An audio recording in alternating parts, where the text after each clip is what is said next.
Whiskey Jason here, whiskey from the viewpoint of an American over here in Germany, tasting often rare and exotic whiskeys. Today I have Elijah Craig Rye, straight rye whiskey from Kentucky. Is it rare and exotic?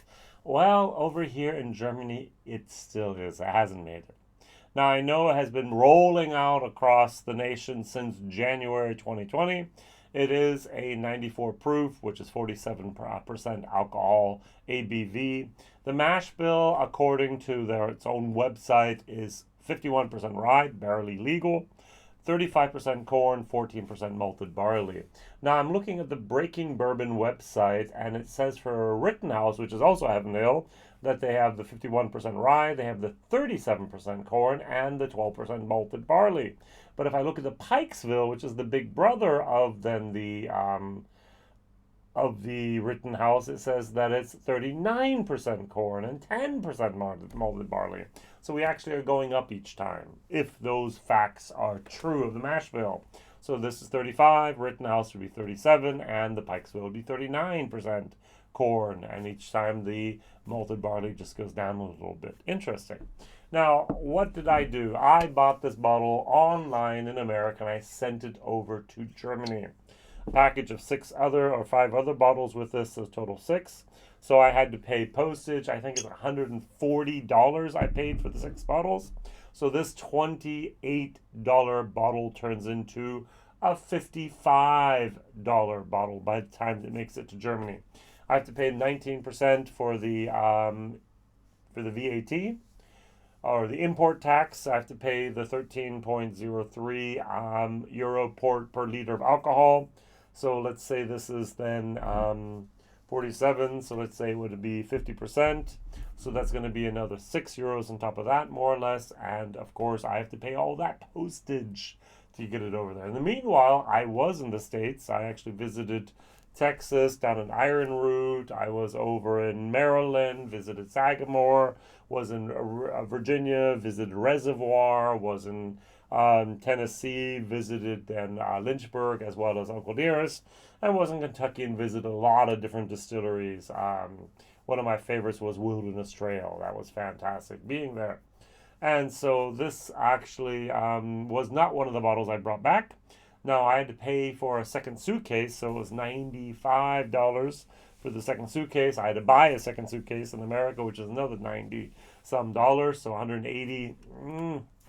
So it's one of those things. Is it cheaper to send it? Is it cheaper to actually then import it directly in my suitcase?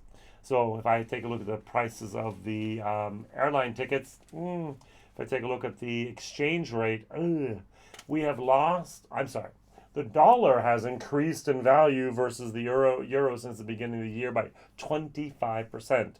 Remember, we used to complain about a 25% tariff on bourbons, and we would not send the stuff over because it was so expensive? Just the exchange rate. I buy something in American dollars and have to sell it for euros. I'm getting 25% less for my money, which is one of the biggest challenges we have at the moment. Not just the energy crisis, not just all this, but it was actually a currency conversion exchange rate problem going on now between Europe and America due to the high exchange rate.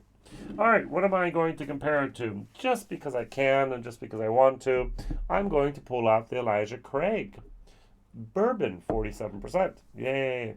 Now, many people have said that these are going to be buddies. These are going to be 2 peas in a pod. We're going to see this everywhere, which we do, and then we're going to see this in the future. Now, this bottle is much more beautiful than the Rittenhouse. The Pikesville is a little bit too scarce to actually see it everywhere. It used to be the 6-year-old age statement on there. I'm not sure if it's still there everywhere, but we're going to see a lot more of this straight rye. No age given, so it has to be actually 4 years of age. Now, there's a little bit of something I'm not really sure about. It says Elijah Craig Straight Rye, distilled and bottled by Elijah Craig Distilling Company, Bardstown, Kentucky. Now, I do know that Heaven Hill is building a distillery in Bardstown, but they distilled this at their probably Burnsheim distillery in Louisville, Kentucky, right? So why can they write on the label here, distilled by? Let's see what this says here.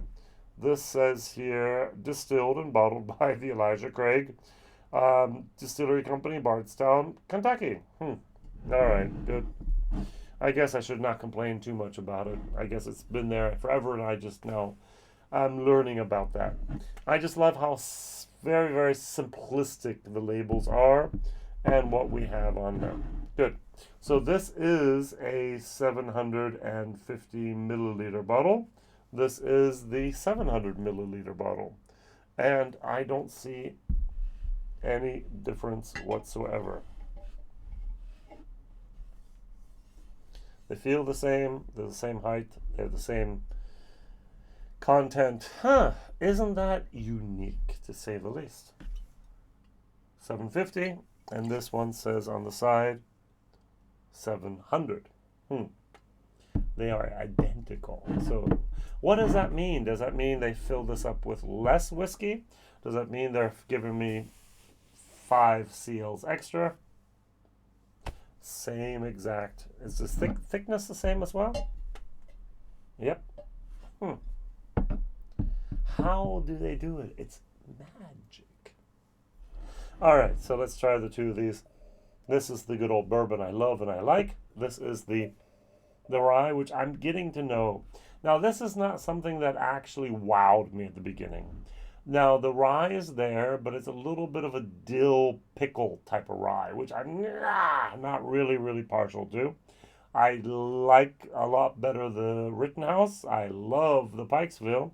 This has a little bit of that dill moment going on, a little bit more than I like. There's some vanilla. There's a little bit of alcohol involved here. It's interesting. The 47 here is less of an alcohol burn than the 47 with the rye. The second thing I really don't understand, talking about the bottles, going back from something else, is the price. Now, according to my information, rye costs twice as much as corn.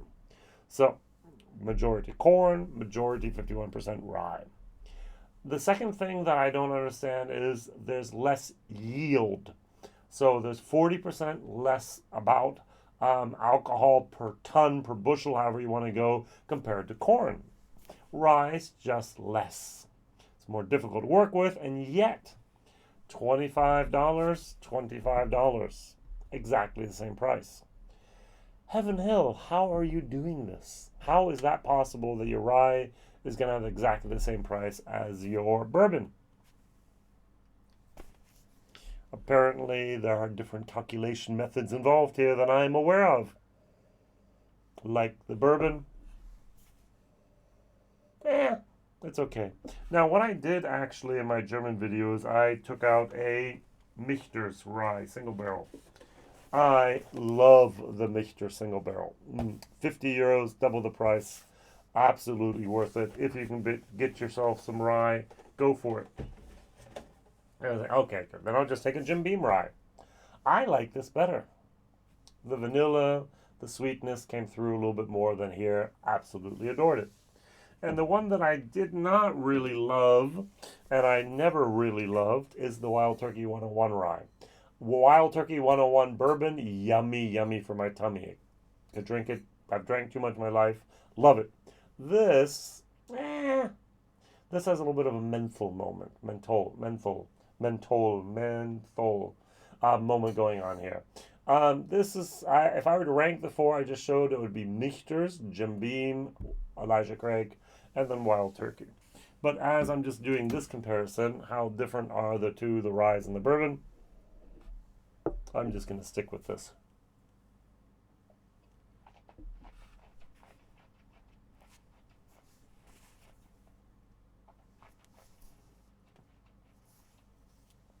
Now, on a good day, if I'm going to actually grab something from my shelf, it's probably going to be something from America. Not normally something from Scotch. Sometimes it's going to be I'm an Irish. And I'm going to often grab down here the shelf you can't see, which is my rye. My rye depot. I love a good rye. Now, I love Lot 40, normal. I love the Michters. I love some of the things we import now into Germany. Sagamore Double Oak, oh, so good. New Riff Rye. I've had some single barrels that are just divine. Wilderness Trail, some of the rye, just so good. There's some really, really, really great stuff out there. This, in my humble opinion, does not belong to that really good stuff. This is a solid C whiskey, and a good day it'd be a C plus, but it's not more than that. Now, for $25, you can't complain now, can you? Would I rather have the bourbon from Elijah Craig?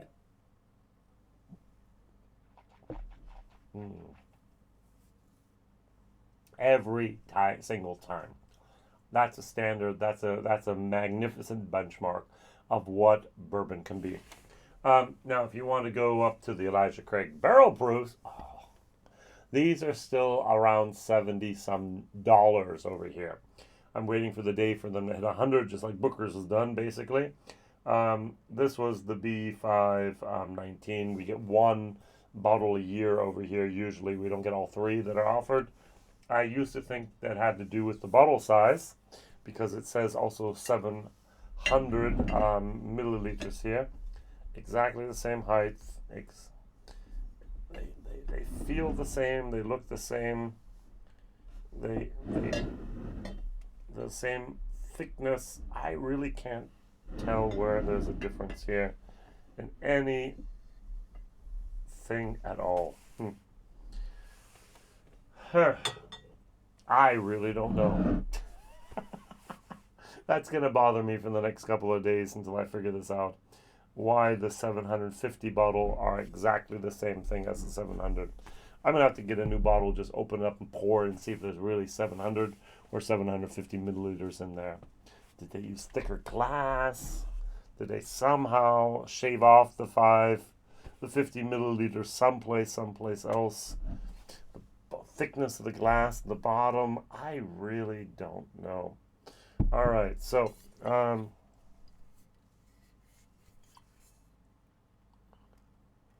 so it says here 95 to 42.1, and this says here,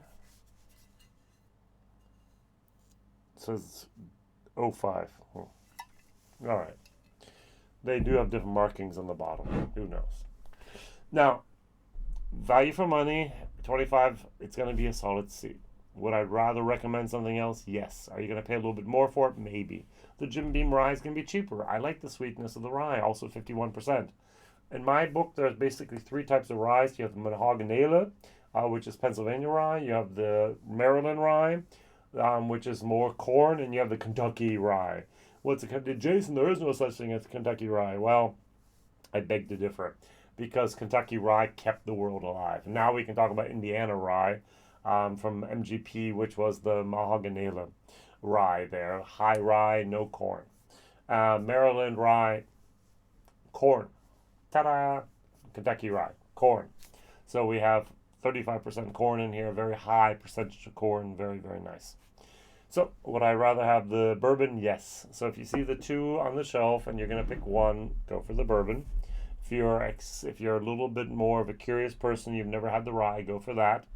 Now, Heaven Hill, when you do roll this out to Europe, I'm looking forward to seeing what you have, what the price is going to be. Are you going to be competitive with other ryes? Are you going to be competitive with your bourbon? What are you going to do there? Also, very good question. So, my question of the day, this getting a C for value for money. It's getting a C for taste, maybe a C plus on a good day.